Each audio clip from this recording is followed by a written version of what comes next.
குளச்சல் தொகுதி வாக்காளர் பெருமக்களுக்கு வணக்கம். தற்பொழுது 2026 தேர்தலை ஒட்டி குளச்சல் தொகுதியினுடைய காங்கிரஸ் வேட்பாளராக அறிவிக்கப்பட்டிருக்கக்கூடிய ஆரைய கற்பட் அவர்கள் இதற்கு முன்பாக விளவங்கோடு சட்டமன்ற தொகுதியில் போட்டியிட்டு வென்று அந்த மக்களுக்காக களப்பணியாற்றி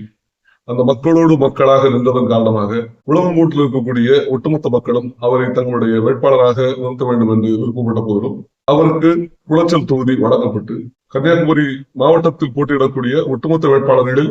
மிகச்சிறந்த வேட்பாளராக அறியப்படக்கூடிய ஆரைய கற்பட் அவர்கள் குளச்சல் மக்களுக்கு ஒரு வராது வந்த மாமணியாக வரப்பிரசாதமாக கிடைத்திருக்கிறார் என்கிற போது அதை பயன்படுத்திக் கொள்ள வேண்டியது குளச்சல் தொகுதியில் வாழக்கூடிய ஒட்டுமொத்த மக்களுடைய கடமையாகும். ஜாதி மத வேறுபாடின்றி அனைத்து மக்களுக்குமான சட்டமன்ற உறுப்பினராக ஒரு சமூக பணியாளராக விளவங்கோடு தொகுதியிலே பணி செய்து அனைவருடைய அன்பையும் பெற்ற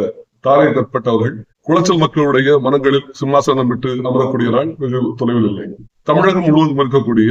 முன்னணி பத்திரிகைகள் தங்களுடைய கருத்து கணிப்புகள் மூலமாக பல்வேறு இதற்கு முந்தைய கருத்து கணிப்புகளில் சரியான தரவுகளை பெற்றிருக்கக்கூடிய மின்னம்பலம், அதே போல சாணக்கியா, விகடன் உட்பட பல்வேறு முன்னணி ஊடகங்களும் மிக தெளிவாக ஆரைய கற்பட் உடைய வெற்றியை அறிவித்து கூறியிருக்கிறார்கள். இப்படியான சூழலில் காங்கிரஸ் வாக்குகளை பிரித்து அதற்கு அடுத்தபடியாக வரக்கூடிய பாஜகவை வெற்றி பெற செய்ய வேண்டும் என்ற துர்நோக்கத்தோடு செயல்படக்கூடிய நபர்கள் இங்க இருக்கக்கூடிய சாதாரண எளிய மக்களுடைய மனங்களை குழப்பி பிஜேபி என்று நேரடியாக வாக்குகள் கேட்டால் இந்த பகுதிகளிலே வாக்குகள் கிடைக்காது என்பதை புரிந்து கொண்டு மற்ற கட்சிக்காரர்களுடைய பெயர்களை சொல்லி குறிப்பாக சில தற்குறி கூட்டங்களையும் சில சோம்பி கூட்டங்களையும் மையப்படுத்தி இன்று வாக்குகளை பிரித்து அதன் மூலமாக குளநெறித்தனமாக வெற்றி பெறலாம் என்று பாஜக போடுகின்ற கணக்குக்கு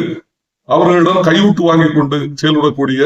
தற்குறிகளையும் சோம்பிகளையும் அன்புள்ள தாய்மார்களும் அறிவுள்ள மக்களும் புரிந்து கொண்டு அவர்களை புறந்தள்ள வேண்டி கேட்டுக்கொள்கிறேன்.